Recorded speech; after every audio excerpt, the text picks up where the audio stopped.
공정여행의 저희가 원칙이라고 얘기하는데요. 다른 원칙, 미션이라고 얘기한 세 가지입니다. 딱 보는 것도 아주 간단한데 자연을 보호하는 여행, 문화와 사람을 존중하는 여행, 지역경제를 살리는 여행, 이렇게 세 가지만 보시면 됩니다. 그리고 공정여행의 주요 키워드는 지속가능성, 유연성, 책임성, 안전거래 뭐 이렇게 되는데요. 페어 트래블이라고 우리 영상에도 아까 나왔지만 그러니까 다른 나라에서는 페어 트래블이라는 단어를 안 씁니다. 그러니까 여행이 공정한 관계가 될 수 있을까?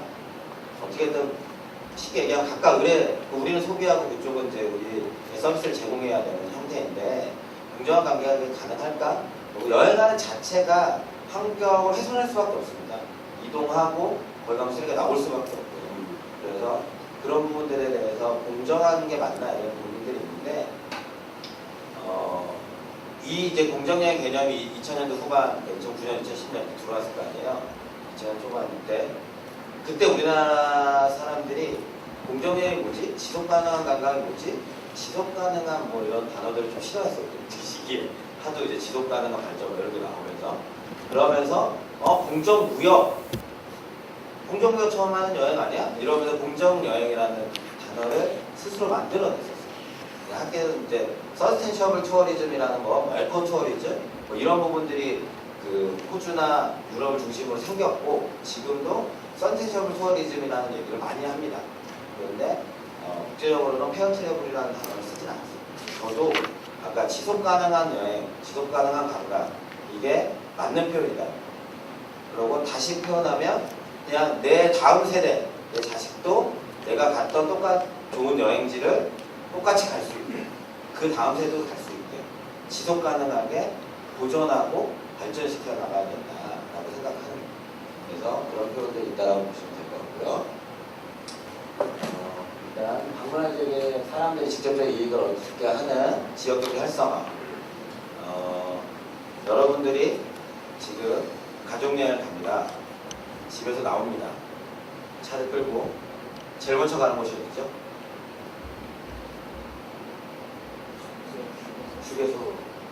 휴게소, 주유소, 이마트. 이마트 갑니다. 대형마트 갑니다. 대형마트 가서 2박 3일이든 1박 2일이든 먹고 다 삽니다. 거기서 집 앞에서. 그러고 아이스박스 다 넣죠. 그리고 콘도로 갑니다. 콘도 가서 콘도에 있는 노래방, 볼링장 이용하고 수영장 이용하고 옵니다. 그럼 그 여행지에 우리가 남긴 건 뭘까요? 네. 그리고 지역 사람 하나도 못 보고 그 지역에 소비한 거 하나도 없습니다. 콘도는 다시 수익이 나면 서울 본사로 올라오겠죠. 그래 가서 2박 3일 여행을 했어요. 뭘 먹기도 했고 근데 그거는 집 앞에 있는 이마트에 산 겁니다. 이마트에 수익이 가겠죠. 거기서 일하는 사람, 서울에서 대부분 내려간 사람들이에요. 지역 사람들 아닙니다. 지역 사람들 한마디도 안 해보고 그냥 수영장에 놀고 그러고 온 거예요. 네. 그래서 저도 맵에 오기 전에 그랬습니다. 저도 그건 하나잖아요. 일단 수영장에 앉아서 그래야 불안하지 않고 왠지 현지 가서 뭘 살려면 불안하고 비쌀 것 같고 좀 그럴 것 같아서 그냥 갔다가 오는 거죠. 여러분들도 여행하면서 내가 가족여행 갔는데 50만 원 썼어요. 50만 원 어떻게 썼는지 뭐 다 볼 거 아닙니까? 여기서 딱 하나만 더해서 이게 현지 지역에 돌아갔나? 지역에서 사용되는 돈인가? 라고 보시면 거의 없습니다. 한 1, 2천 원 나와요. 뭐냐면 생수 사 먹는 거. 몇천 원밖에 안 나와요. 식당도 지역에는 식당 잘 안 가봐요. 근데 난 아주 쉽다라고 봐요. 그러니까 처음에 여행하러 나와서 저희는 그 지역에 가서 지역의 시장에 가서 사는 거죠. 저도 이제 맵에 다니면서 어쩔 수 없어서 가서 사봤더니 더 싸더라고요.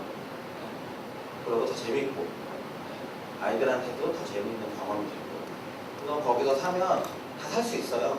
거기 뭐 마트도 다 있고 큰 마트도 다 있습니다. 그렇다고 또 하나로 마트를 가는 건 약간 고민이 좀 되는데 하여튼 현지 가서 좀 사고요. 그 숙소도 콘도가 편하죠. 왜냐하면 일반 편의시설이 다 돼 있으니까 한도는 아니죠. 근데 요즘 이제 농촌 체험마을도 많이 있고 민박도 펜션도 되게 편하잖아요. 그래서 민박이나 저는 이제 농촌 체험마을의 숙소를 좀 많이 권해드리는데 그거는 다른 거 다, 그러니까 다 샤워시설 이런 거 다 있습니다. 약간 관리를 리조트나 콘도처럼 하진 않겠죠. 기계가 약간 지저분할 수도 있고 이럴 수 있으나 얘기하면 다 바꿔주고요. 제일 좋은 건 뭐냐면 다음날 아침 식사 할머니들이 식초 방사를 이렇게 해가지고 주고 집에 갈 때 뭐합니까? 감자래도 주고 양파래도 주고 그러고요. 아이들이랑 같이 가면 할머니랑 아이들이랑 되게 얘기를 많이 하고 있어요. 그러면 여행 갔다 와서 기억에 남는 건 그 할머니랑 얘기한 거밖에 안 남죠. 그런 겁니다. 그래서 아주 편하게 여행자의 돈이 지역에 어디로 유입되는지 이건 이제 저희 여행사 입장에서 얘기한 거니까 우리 여행에 가서 사용하는 비용이 지역에 어떻게 들어가고 있는지 확인할 필요 지역을 갔는지 문화, 역사, 사회, 경제에 대한 충분한 정보를 제공하고 현지 가이드 등의 이해를 돕니다. 이거는 문화적인 부분이에요. 문화적인 저희가 전통 음식, 전통 문화 체험을 할 수 있는 프로그램을 기획하고 제공하고요. 좀 필리핀을 저는 한 10번 정도 갔겠죠. 일본에 10년 다녔으니까. 태국도 그렇고, 중국도 그렇고, 유럽도 그렇고, 다음에 이제 전통문화 공연, 꼭 넣잖아요. 일반 여행사에서 50불 받아서 저녁 기사 포함해 전통문화 공연 보러 갑니다. 재미없죠. 뭘 하는지도 모르겠고. 근데 맨 마지막에 뭐 합니까? K-팝에 맞춰서 춤을 춥니다. 왜 그러냐면 재미없으니까 고객들이 요청하는 거예요. 재미없다, 지루하다 이러니까 우리나라 사람들 익숙한 우리나라 전통 대중음악을 틀어놓고 거기에 맞춰 춤을 추고 맨 마지막에 사진 찍고 일부를 받잖아요. 그게 전통문화인가요? 전통문화 아니잖아요. 변형됐잖아요. 그건 전통문화 공연이 아닙니다. 변형시킨 겁니다. 왜? 소비자한테 맞춘 거죠. 그 식당 한국 사람들이 운영합니다. 원래 원가는 5불입니다. 50불 받습니다. 그런데 정말 잘 돼요, 그 지역이. 그러면 그 옆에 새로운 한국 사람이 새로운 식당을 냅니다. 4불에 팔아요. 이쪽 식당 망하잖아요. 공연했던 사람들 전통문화 지키지 않았잖아요. 다 변형된 전통문화 갖고 이 사람들, 그 현지인들 다시 20-30km 떨어진 곳을 떠나서 다시 빈곤층을 살고 있습니다. 왜냐하면 경쟁이기 때문에 고용하지 않습니다. 더 만약에 이 사람들한테 10불을 줬다고 하면 8불을 주는 사람들을 고용하겠죠. 이거는 전통문화 공연을 우리가 보러 가서 50불이라는 돈을 썼는데 그 지역엔 전통은 남아있지 않고 그 지역을 계속 피폐해지고 지금 한국도 똑같습니다. 한국에 우리나라 여행을 가서 전통문화 공연 보면 지루해요. 네. 저도 재미없습니다. 근데 그럼 안 보면 되는 거죠. 그리고 그걸 보는 걸 보고 이해하려고 노력하는 게 중요하지 컴플레인을 막 하면 그 사람들도 변화시킵니다. 왜냐면 그 사람들이 오는 게 중요하니까. 그럼 전통문화 공연은 없어지는 거죠. 남아있지 않고 전수할 사람 그런 형태 보존하는 형태로 가자 이런 고민들이 좀 있고요. 그거를 체험하고 개발하는 걸 저희는 좀 하려고 노력하고 있습니다. 환경보호 세 가지입니다. 그래서 탄소 배출을 최소화하는 방향으로 텀블러 하나만 가져가셔도 저는 된다고 봅니다. 다른 거 거창하게 탄소 배출을 줄이기 위해서 나는 걸어다닐 거야. 어떻게 걸어다닙니까? 불편하게 막 어차피 여행은 이동해야 되기 때문에 비행기를 타든 기차를 타든 차를 타든 나는 차를 안 타고 다닐 거야. 그럼 전체적으로 안 타고 다니죠. 차를 타는 거 괜찮습니다. 저는. 그런데 최소한의 환경보호 그 지역에 있는 쓰레기를 분리수거를 잘하고 쓰레기를 최소화시키는 거예요. 그리고 텀블러를 가져다니는데 일회용품을 최소화시키는 거예요. 이런 게 되게 중요합니다. 그러니까 중국에 가보시면 일단 식당 가면 비닐로 쫙 깐 다음에 일회용품을 싹 세팅을 하고 우리가 밥 먹고 하면 싹 그거 걷어가지고 갖다 버리잖아요.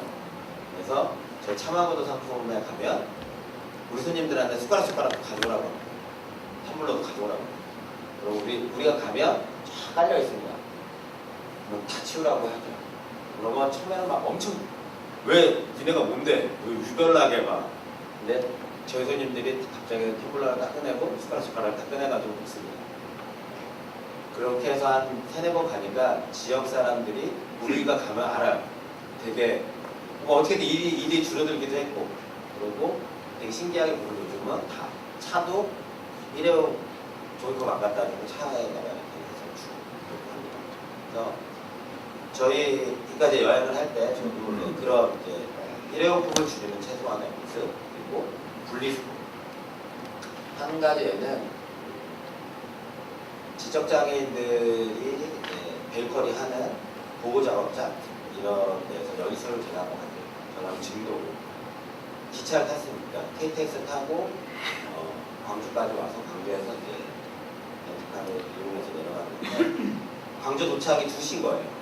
10시 정도에 타면 점심시간 걸린 거죠. 그래서 어떻게 해야 될까 고민을 막 하다가 친환경 사회적 기업 도시락 이런 걸 신청하려고 했으나 안 되는 일산에서 출발했기 때문에 그러고 KTX 도시락을 신청할까 하다가 그 앞에 있는 한솥 도시락 이런 걸 해서 가져왔죠. 그 장애인들이 20명이고 선생님이 한 5명 정도 됐습니다. 선생님들이 저한테 컴플레인 막 하는 거예요. 야 니네 환경을 보호한다며 일회용품이 가득하 밥도 하고 국도 하고 이렇게 다 있는 이런 걸 왜 쓰냐. 저는 당황하지 않고 먹을 수 있는 밥은 그 방법밖에 없다. 내가 그러고 잘 먹었으면 좋겠다. 그 대신 분리수거를 잘하자 우리는. 어쩔 수 없는 방법이니까 분리수거를 잘하자. 선생님 5명이 진짜 그 박스 제가 3개를 들고 왔거든요. 분리수거를 다 너무 열심히 하고 진짜 반 박스만 딱 나온 거예요. 저는 이것도 굉장히 큰 실천이다. 그러니까 꼭 일회용품 안 써야 되겠다 이런 강박관념이 있는 게 아니라 공정이 어려운 거 아니라고 생각합니다. 그냥 지금 우리가 할 수 있는 거 편안하게 보면서 저 이제 3가지 거의 다 얘기한 거잖아요. 3가지 관련해서 저 중에서는 저는 한두 가지만 지켜도 공정이라고 봅니다. 제일 중요한 이마트 안 가고 현지에서 사면 된다. 일회용품 종이컵 안 쓰고 텀블러 가져가면 된다. 그리고 탄소 배출 최소화를 해서 현지 가서 약간 걸어 다닌다. 현지에서 한 1, 20분 웬만한 걸 걸어 다닌다. 이 정도만 하더라도 저는 공정여행을 하고 있다고 생각합니다. 여행하면은 떠오르는 이미지 한 2개씩 한번 적어보면 여행하면 떠오르는 단어.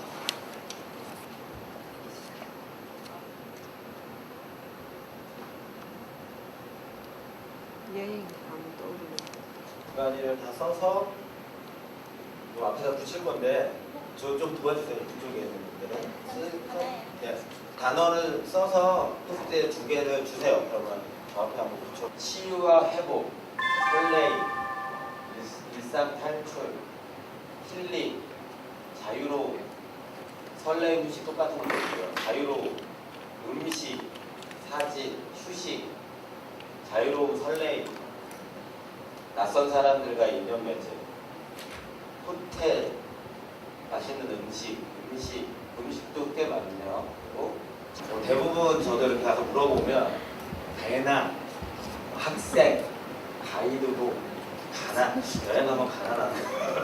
가난, 개인적, 배로 내면적, 소름차, 셀카, 자유 이런 얘기들이 많이 나와요. 설레임 이런 얘기들이 많이 나오죠. 똑같은 단어인데 관광하면 떠오르는 걸 한번 적어보세요. 똑같습니다. 이것도 사전적 의미는 다른 지방이나 나라의 풍경, 풍물 따위를 구경하고 즐김. 의미는 거의 비슷하겠죠. 즐기고 다른 지방 사는 곳이 아니라. 근데 보면은 휴식 놀이시설, 마사지, 음주, 술, 단체, 술과 노래, 뭐 피곤함, 쇼핑, 패키지 여행, 촉박한 시간, 패키지, 버스 구경, 패키지, 충동 구매, 쇼핑, 가이드 쇼핑. 제일 많이 얘기한 거는 쇼핑 같아, 쇼핑. 예, 쇼핑 패키지. 예. 그래서 예, 저희도 다른 데서 보면 뭐 트렁크, 패키지, 중년, 구속, 편안함, 안전함, 유흥, 단체 사진, 쇼핑, 면세점, 기념사진 뭐 이렇게 돼 있어요. 이 전에 영상에서도 첫 번째 영상 거잖아요. 친구들이 배경만 바뀌었지 계속 사진만 찍고 오는 이런 여행이라고 보는 거고, 패키지 여행이. 그리고 관광은 약간 이제 그런, 저는 똑같잖아요. 우리가 관광회사라고 할 수도 있고 여행사라고 할 때도 있고 뭐 무슨 관광이라고 하기도 하고 무슨 여행이라고 하기도 하고 하는데 이미지는 완전히 틀립니다. 여러분 속에 갖고 있는 이미지. 그러면 우리는 이 이미지대로만 따라, 뜻을 따라 이미지대로만 하면 여행을 해야 되겠죠. 여러분들은 관광을 하고 싶진 않은 것 같아요. 이미지 자체가. 이제 우리가 얘기하려고 하는 가장 어려운 수학여행. 네. 여행 앞에 뭐가 붙었어요. 수학을. 아, 여러분 이게 수학이 중요한 건가? 배우는 게 중요한 건가? 여행이 중요한 건가? 여러분 선생님들 어떻게 생각하세요? 네. 네. 학생들이 실제 경험을 통해 지식을 넓히기 위한 학습 활동의 하나. 아, 어렵습니다. 학습 활동의 하나로 교사 인솔 아래. 여기 사전에 나왔어요. 저렇게 인솔 아래 하는 여행. 네, 근데 여행이에요. 그래서 수학여행은 어떨까? 이것도 한번 써봐야죠. 수학여행 하면 떠오르는 단어 2개. 네. 떼것이 더럽게 말 안 듣는 녀석들. 아이들은 즐겁고 교사는 힘든 거. 네. 싸움, 집에 가고 싶다, 안전벨트, 생활지도, 도로에서 시간 보내기, 촉박함, 뭐 관광버스, 베개 싸움, 6학년 추억, 경주, 같은 장소, 안전이 최고, 구속. 수학여행 하면 관광이 좀 가깝죠. 버스, 투어, 관광. 우리 학생들이 어떻게 보면 여행을 처음 경험하는 친구들도 굉장히 많을 거라고 봐요. 가족이랑 여행 다니는 경험이 없는 친구들도 있을 것 같고. 근데 수학여행 자체는 우리가 얘기하는 관광에 맞춰져 있다라고 생각합니다. 그리고 전에 얘기했던 80년대에 세웠던 속초 관광단지, 강릉 관광단지, 그리고 중문 관광단지, 아니면 이제 여러 개 유스 호스텔, 대형 300명을 수용하고 300명 동시에 식사하고 차가 10대 이상 쓸 수 있는 이런 데만 저희는 다니는 것 같아요. 그러면 저는 여러분들이랑 얘기하고 제가 뭐 공정여행, 양성가정 막 이런 뭐 교육도 진행하는데 거기 선생님들 퇴직하신 분들이 많이 오세요. 죽어도 안 된대요. 막 그 술자리 싸운 적도 있습니다. 막 그 공정여행 양성가정의 다른 조가 경주 수학여행은 어떻게 했냐면 4명씩 조를 짜서 알아서 다니게 하겠다. 버스 타고. 그러고 데리고 오겠다. 그래서 나도 안전의 문제가 담보됩니까? 이렇게 저도 이제 선생님 얘기를 했어. 근데 어디 가도 그런 얘기를 한 거예요. 저도. 그래서 그 다음에 그렇게 해봤으면 좋겠다. 현실상 어려울 수 있는데 그렇게 해봤으면 좋겠다. 그리고 뒤풀이를 갔는데 선생님 퇴직하신 3분이 저한테 절대 안 된다. 뭐 이게 시스템이 어떻고 안 되는 거 저도 압니다. 근데 해봤으면 좋겠습니다. 이렇게 얘기를 1시간 동안 싸웠어요. 이게 혁신입니다. 막 끝에 가서는 이게 변해야 됩니다. 누군가는 변해야 합니다. 그래서 한 번은 가야 됩니다. 막 이렇게 막 싸우고. 근데 죽어도 안 된대. 끝까지 죽어도 안 된대요. 시스템이 있대. 그래서 알겠습니다. 이렇게 하고 넘어갔는데 안전책임 인솔, 운영위원회 뭐 이런 단어들이 좀 떠오를 거라 생각하고요. 설명을 좀 참고해서 드릴게요. 곰배령. 1년에 8개월만 입사는 허가합니다. 겨울에는 못해요. 5월까지. 11월에서 5월까지인가 10월에서 5월까지인가는 안 엽니다. 그리고 주 5일. 월요일, 화요일은 못 올라가요. 수요일부터 일요일까지만. 하루에 200명 한정합니다. 이게 굉장히 큰 포인트라고 저는 보고요. 9시, 10시, 11시로 올라가고요. 데크로 간 길만 갑니다. 옆으로 빠질 수가 없어요. 환경보존을 위해서. 그래서 그 유네스코 뭐 보호구역이기도 하고요. 야생화나 연시의 밀림. 그러니까 저 사진만 딱 보여주잖아요. 그러면 뉴질랜드 아니에요? 뭐 이런 얘기를 합니다. 정말. 그러니까 그렇게 보존되어 있는 곳이에요. 그래서 그러고 그 방태산 이제 자연휴양림에 올라가는데 지역 해설사분들이 다 오셔서 해설을 해줍니다. 그래서 만 몇 총의 야생화가 핀다고 하고, 그러니까 아이들이 인재에 있어서 약간 교통이 불편하긴 한데 이런데 가셔도 요즘 이게 유명해지면 그러니까 우리가 상품을 만들고 다큐 같은 게 되게 많이 시켜졌어요. 곰베. 그래서 우리 쪽에 연락이 많이 와서 우리의 대표적인 상품이고요. 200명이 초과돼서 예약이 안 될 때 맵에 연락하면 네, 뭐 MOU 자세한 얘기를 그렇다고 불공정 거래를 하는 건 아니고요. 예, 그렇게 좀 진행을 할 수 있고 저희는 그래서 꼭 숙박을 하죠. 저 200명이 대부분 산악회에서 와가지고 오전에 9시 땡 치고 올라가잖아요, 그분들. 그럼 10시 반에 내려와요. 그러고 그 버스 뒤에서 자기가 싸운 음식 먹고 가죠. 예, 근데 저희는 1박 2일을 꼭 하고 해서 마을이랑 이제 관계를 유지하고 있고 그 마을 근처에 펜션이나 숙박시설 굉장히 많이 생겼어요. 수학여행 진행하는데 큰 문제 없을 겁니다. 그래서 뭐 방태산 수양님과 곰배령만 보고 내려오는 길에 또 다른 일정을 짜가지고 뭐 자연이나 뭐 생태로 충분히 할 수도 있겠다라는 생각이 들고요. 평창 얼음치 마을, 여기 농촌 체험 마을인데 동강이 이렇게 U자 동강 있잖아요. 저 반대쪽이 영월 제작 마을이고 이 반대쪽이 평창 얼음치 마을인데요. 여기도 동굴이 있어요. 백룡 동굴이라고. 근데 어떻게 하냐면 원피스 빨간색 옷을 줍니다. 옷을 다 갈아입고 그걸 입고 헤드랜턴을 끼고 장화까지 신고 들어갑니다. 그래서 기어다녀요. 그러니까 동굴을 그대로 놔뒀고 조명시설이 동굴에 하나도 없습니다.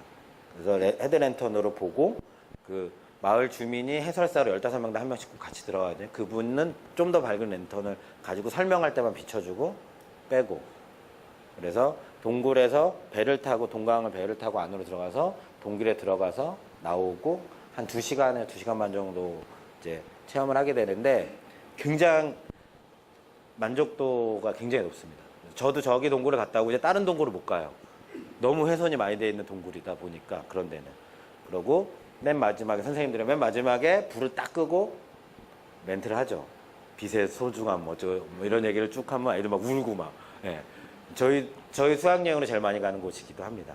그리고 이 동굴의 그 과학 뭐 이거에 관련해서 설명을 되게 잘 해주시고 그 다음에 이제 나오시면 학생들 오면은 어떤 책을 봐라 뭐 이런 얘기도 해주시고 그래서 학습 효과도 굉장히 높은 곳이고요. 그래서 이 백룡동굴 뒤로는 또 트레킹 코스 2시간짜리 트레킹 코스도 있습니다. 거기 올라가면 이게 보이는 거예요. 이렇게. 그래서 원래 이제 수학여행도 많이 하고요. 여기에 또 뭐 짚라인 뭐 이런 것도 다 설치되어 있습니다. 왜냐하면 지원을 받았기 때문에 래프팅도 하고 뭐 이런 마을에서 다 운영하는데 여기에 이제 젊은 마을 사람들이 있어요. 여기는 왜냐하면 관광으로 수입이 좀 되다 보니까 젊은 마을 분들이 있습니다. 제작마을 아까 얘기했던 반대쪽이에요. 반대쪽인 것 같죠? 내셔널 트러스트의 자산이고요. 청산도 슬로시티. 네. 그래서 여기는 무슨 영화에 나왔던 길인데 서편제? 네, 서편제. 네. 그리고 슬로시티가 지정되면서 그러니까 어떤 집도 부시지 않았고 다시 새로 짓지 않았어요. 그래서 도대체 뭐가 바뀌었을까? 안에 리모델링 했다는데 많이 바뀌지도 않은 것 같기도 하고 약간 불편하기도 합니다. 다른 뭐 대형 숙소가 있는 건 아니니까. 근데 배를 타고 들어가야 되고 근데 마을 분들이 운영하기 때문에 충분히 이 안에서 2박 3일 저희도 2박 3일 막 3박 4일 일정 상품이 있거든요. 충분히 청산도도 매력 있는 이쪽 남쪽 지방에 있는 분들은 청산도로 수학여행 갈 수도 있겠다라는 생각이 듭니다. 울진 소나무 숲길. 이게 의미 있는 건 산림청, 지자체, 지역주민 NGO가 같이 만들었습니다. 금강 소나무 숲길이라고. 여기도 하루에 80명으로 제한합니다. 아직 총 6개 길을 만든다는 지금 2개 길인가 밖에 오픈이 안 됐어요. 저희가 막 가면은 제가 봐도 80명이 넘게 들어갔는데 아직 뭐 명확하게 하진 않는데 얘기하고 그러니까 첫 번째 길이 어떠냐면 마을이 있고 여기서 시작하잖아요. 반대쪽으로 나가는데 6시간 걸립니다. 중간에 어디로 나갈 데가 없어요. 딱 중간에 도로랑 만나는 딱 한 군데 있거든요. 그래서 어떻게 하냐면 저희 상품은 걷고 마을 분들이 도시락을 싸가지고 이 중간에 옵니다. 그래서 도시락을 이제 도시락들이 그런 도시락이 아니라 막 국통 이만한 거 가져오고 밥 이렇게 퍼주고 이렇게 하는데 12,000원 받아요. 되게 비싸죠. 근데 되게 좋아해요. 되게 고객들의 만족도 굉장히 높습니다. 밥을 한 3시간 먹고 밥 먹고 반대쪽으로 나와서 차를 타고 다시 반대쪽으로 가요. 아니면은 그쪽에도 또 밑밥들이 있어요. 마을과 마을 사이에 이제 있는 거고. 그렇기 때문에 아이들이랑 가는 건 약간 아이들은 6시간짜리 한 4시간에 걸으니까 네. 근데 이제 걷기 뭐 이런 것도 가능하고 어떻게든 지금의 특징들이 곰배령도 그렇고 병정동굴도 그렇고 물진 소나무 숲길도 그렇고 뭐냐면 청산도도 그렇고 그러니까 인원수가 한정돼요. 청산은 섬이기 때문에 어떻게든 갈 수 있는 인원수가 한정되어 있는 거예요. 그러니까 이게 어떻게 보면 요즘 성공한 모습 그리고 이게 이제 지속 가능한 그 관광의 최소한의 모습인 것 같고요. 그런 곳이 되게 유명해지고 있습니다. 그리고 곰배령 같은 데는 그러니까 예약이 잘 안 되니까 다음에라도 꼭 가야지 이렇게 준비를 하잖아요. 근데 막 곰배령에 막 몇천 명이 갑자기 유명해서 가버리면 계속 훼손될 것 같아요. 그런 부분들. 그래서 제가 축제 컨설팅도 뭐 약간 문의가 들어와서 하면 한평 남이축제 이런 거 인원수 제한해라 이러거든요. 입장권 먼저 팔고 한 달 전에 완판시키고 제한해라. 그게 말이 되냐. 그러면 너무 좋은 의견이에요. 근데 몇 명 오는지 보고해야 돼서 똑같습니다. 그래서 그렇게 할 수 없다 이렇게 얘기하는데 저는 화천의 사천어 축제, 뭐 한평 나비 축제 이런 데도 인원수 제한해야 된다고 보거든요. 그래야 질을 보장할 수도 있고 그러고 가치도 올라가고 그래서 올해 못 가면 내년에 가야 할 준비를 할 거고 자라섬 재즈 페스티벌 같은 경우가 그런 형태잖아. 저도 몇 년째 가려고 준비하는데 표를 못 구해서 그럼 내년에 또 가야지. 또 가야 이렇게 준비하는 지역 축제도 좀 그렇게 변해야 된다는 생각을 하고 있고요. 그래서 요거는 이제 요 앉은 대로 한번 아까 얘기했던 수학여행이 관광이 아닌 여행이 되려면 어떻게 갈까? 원래는 이제 수학여행 꼭 담아야 될 거 3가지와 꼭 담아야 될지 말아야 될 거 3가지 이렇게 정리하는 형태로 해서 팀에서 좀 얘기를 하고 그 A4용지 하나에다가 수학여행에서 꼭 했으면 좋을 거 3가지 그리고 꼭 하지 말았으면 할 거 3가지 그리고 아까 저런 여행지를 참고해서 한번 만들어 보는 게 좋을 것 같아요. 여기서 한번 아주 간단하게 지역과 일정과 뭐 이런 부분들만 얘기를 해주시면 그거 제가 보고 이후에 창의재단 통해서 다시 공유할 수 있게 하도록 하겠습니다. 마지막으로 정리하면 공정여행은 어려운 게 아니라 물 안 나오는 데서 자지도 않고 봉사활동 하지도 않는다. 그리고 제가 말씀드렸던 8가지 중에 2-3가지만 지켜도 공정여행이다. 그리고 수학여행을 여행처럼 아이들한테 여행처럼 디자인을 다시 하고 진행해보자. 이 정도의 문제의식만 하면 좋을 것 같아요. 그동안의 수학여행은 관광이었다. 앞으로의 수학여행은 여행이 됐으면 좋겠다. 이게 제 바람이고요. 30년, 40년 동안 변하지 않은 수학여행 이제 변해야 될 때가 왔다고 생각합니다. 이상으로 마치도록 하겠습니다.